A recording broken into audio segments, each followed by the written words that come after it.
Bonjour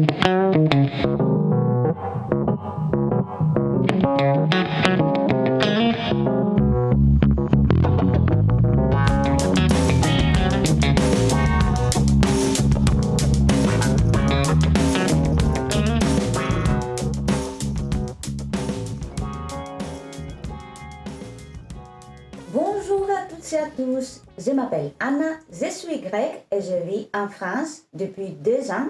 Et sur cette scène, nous allons aborder des sujets de société en langue française en utilisant aussi des expressions grecques et anglaises puisque j'enseigne le grec et l'anglais.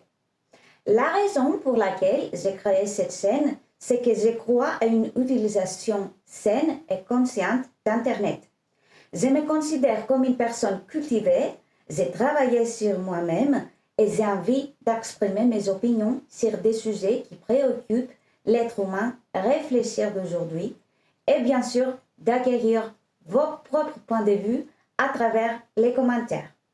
Si l'apprentissage du grec ou de l'anglais vous intéresse, vous pouvez m'envoyer un email à l'adresse que vous trouverez dans la description. Le thème du premier épisode, to thema en grec, the subject of this very first episode est le suivant. Est-ce que ça vaut la peine de s'installer dans un pays étranger? C'est un sujet très abordé sur YouTube par des personnes qui ont fait l'expérience et qui soit encouragent leur public à tenter l'aventure, soit au contraire les en dissuadent. J'ai entendu des gens critiquer leur pays d'origine comme beaucoup de Grecs vivant à l'étranger et idéaliser le pays dans lequel ils ont déménagé ou exactement l'inverse. À ce stade, je voudrais dire que selon moi, c'est une grande erreur de donner des conseils sur un sujet aussi subjectif simplement parce que toi, tu l'as vécu d'une certaine manière. C'est pour cette raison que dans cet épisode, comme dans tous les autres, je vais essayer de partager mon point de vue à travers mon expérience personnelle, sans préjugés, sans chercher à influencer, uniquement à informer et à inspirer. Petite anecdote, je me souviens qu'avant de venir en France, alors que j'avais déjà presque tout organisé pour ma relocalisation, j'étais avec une connaissance à Athènes, στην Αθήνα, qui savait tout ce que je m'apprêtais à faire. Et je lui ai dit que, quoi qu'il arrive, ça ne me dérangeait pas de rentrer en Grèce si nécessaire, à condition d'avoir au moins appris la langue française. Il m'a alors répondu et avec beaucoup d'assurance, si tu penses qu'en 1 ou 2 ans, tu pourras apprendre la langue, tu te trompes.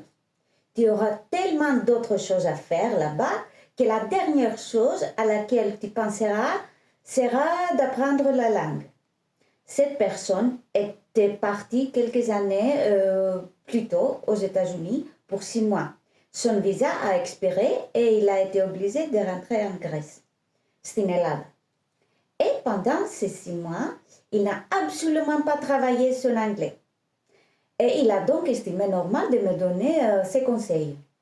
Moi, en 2 ans, je parle français comme vous m'entendez aujourd'hui. Bref, j'ai écrit un petit script, mais ça va, hein, quand même. Pourquoi? Parce que l'apprentissage de la langue était une priorité pour moi. J'avais commencé avant même d'arriver et ici, il ne se passe pas un seul jour sans écouter de vidéos ou de podcasts en français afin de m'améliorer. Je suis arrivée à 40 ans. Je ne suis pas venue pour sortir, faire la fête ou multiplier les relations sociales. Je suis venue pour apprendre la culture, l'histoire et la langue du pays, nourrir mon esprit avec tout cela, évoluer personnellement et bien sûr travailler. Lui, il est parti aux États-Unis à plus de 20 ans avec une énergie et un état d'esprit complètement différents. Apprendre la langue ne l'intéressait pas, il faisait autre chose et il avait parfaitement les droits. Mais ne transmettez pas votre expérience personnelle et votre vision sous forme de conseils. Je ne parle pas des soi-disant essais-tout, des gens qui parlent comme s'ils savaient tout. Ça, c'est une catégorie de personnes à laquelle je pense même consacrer un épisode.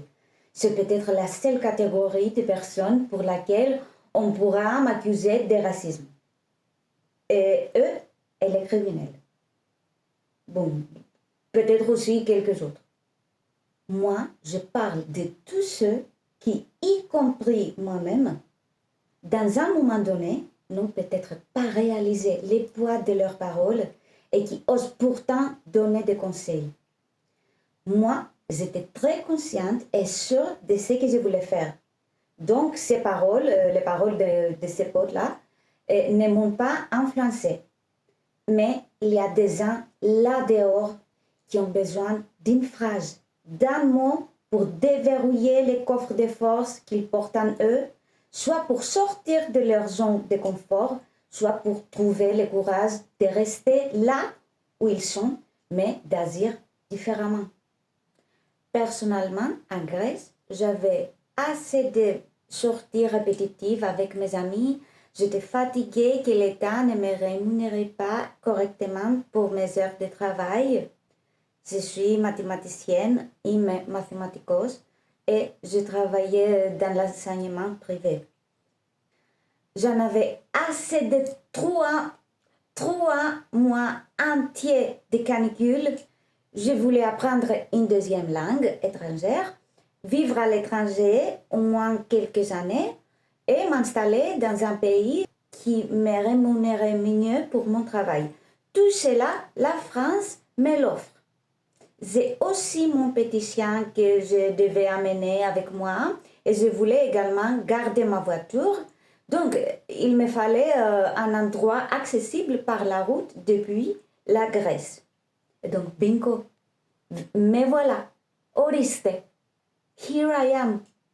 Encore, j'ai absolument rien à rapprocher aux gens ici.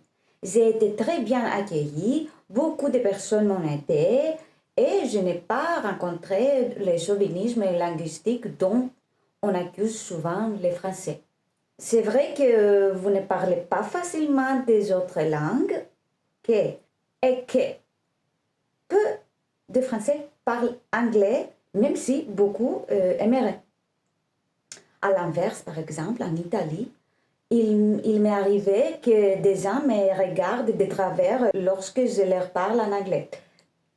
Ça, c'est une autre histoire. À ce stade, il est important de préciser que je vis dans une ville de Provence, en Savoie, et ce qui est aussi un choix parce que je ne veux plus vivre dans une grande ville comme Athènes. Like in Athens, je ne peux donc pas parler des habitants de Paris ou d'autres régions de France car je ne les connais pas. Comme vous l'avez sans doute compris, si un Grec arrive ici et n'aime pas le froid, veut passer l'été sur des plages magnifiques, souhaite trouver des fast-foods ouverts après minuit en rentrant des soirées, etc., eh bien, il n'aimera pas la vie ici. Hein. Et ce ne sera pas seulement le cas pour un Grec, mais pour toute personne qui a ses attentes. Ce que je veux dire, c'est que si tu envisages de t'installer à l'étranger, fais des recherches avant de te lancer. Pose-toi des questions et note tes réponses. On peut classer ces questions en 3 catégories. Quelle est ma situation personnelle? Qu'est-ce que je veux et qu'est-ce que j'aime? Quels sont les pays compatibles avec tout cela? Je vais vous donner quelques exemples. Première catégorie. Quelle est ma situation personnelle? Par exemple, tu es diplômé et tu souhaites poursuivre tes études avec un master. Dans quel domaine? Tu veux étudier tout en travaillant? Ou c'est ta famille qui prendra en charge tes dépenses? Autre cas. Tu travailles en télétravail, ce qui te permet de te déplacer. Tu veux voyager pour découvrir de nouvelles cultures, pour apprendre une langue étrangère comme moi, ou simplement pour vivre dans un endroit que tu aimes, sortir de chez toi et voir de belles choses. Autre situation. Tu travailles depuis des années dans ton pays et tu n'aimes pas les conditions ou les salaires. Ou tu as étudié quelque chose et tu n'as jamais trouvé de travail dans ton domaine. Très bien. Tente ta chance dans un autre pays. Mais tu es célibataire ou tu as une famille. Ton ou ta partenaire souhaite-t-il ou elle te suivre et tes enfants? True story. J'ai rencontré un Grec à Genève dont la femme et les enfants sont restés en Grèce et qu'il ne voit que lorsqu'il a le temps de retourner en Grèce. Deuxième catégorie. Qu'est-ce que je veux et qu'est-ce que j'aime? Par exemple, si tu veux faire un master et que le meilleur que tu as trouvé est en Écosse, mais tu n'aimes pas le froid, les climats humides et le manque de soleil te rendent mélancolique. Tu dois te demander si tu peux mettre ton bien-être psychologique de côté pendant 1 ou 2 ans. Est-ce que ce master te complaira suffisamment pour que la météo devienne secondaire? Sinon, c'est totalement acceptable. Tu trouveras un autre master ailleurs. Il y a un autre plan. Ou bien tu as trouvé un bon travail dans une très grande ville, très dense, very crowded, alors que toi, tu préfères le calme et la nature. Peut-être il faut y réfléchir à 2 fois. Et encore, tu peux supporter d'être loin de ta famille et de tes amis. Ma philosophie ces dernières années est qu'on évolue et avance plus facilement seul. Mais plus jeune, j'avais d'autres besoins. Et puis, moi, c'est moi et toi, tu es toi. Hein? Troisième catégorie. Quels pays sont compatibles avec tout cela? Il y a environ 200 pays dans le monde. Et même dans ce pays, il peut exister une grande diversité tant au niveau des paysages que de la mentalité des habitants. Pour moi ici, ça fonctionne. Mais cela aurait peut-être aussi fonctionné quelque part aux États-Unis, in the USA. Simplement, je n'ai pas eu le courage de m'installer là-bas. Fais tes propres recherches. Identifie ce que tu veux et ce que tu ne veux pas. Renseigne-toi sur les caractéristiques de l'endroit. N'écoute pas ce que chacun a à te dire, s'il te plaît. Cherche par toi-même. Voilà, c'est globalement ce que je voulais partager dans cette vidéo. J'espère qu'elle vous a plu. J'espère avoir touché un peu votre cœur. Une relocalisation à l'étranger n'est pas simple, mais elle n'est pas non plus insurmontable. Moi, je suis arrivée ici en ayant seulement réservé un appartement Airbnb pour 1 mois. J'ai trouvé un travail, loué un appartement et j'avance. Écris-moi un commentaire d'une expérience, tes réflexions et je te répondrai. Et si tu souhaites apprendre le grec ou l'anglais avec moi, envoie-moi un message à l'adresse email indiquée dans la description. D'ici la prochaine vidéo, plein de bisous pour la φιλάκια, lots of kisses, bye! Est-ce que ça vaut la peine de s'installer dans un pays étranger? Lexi, mira, ¿qué es eso? arrive, ça ne me dérange pas. Ça ne me dérange pas. Si tu penses que... ok, bref. J'ai écrit un petit... bref.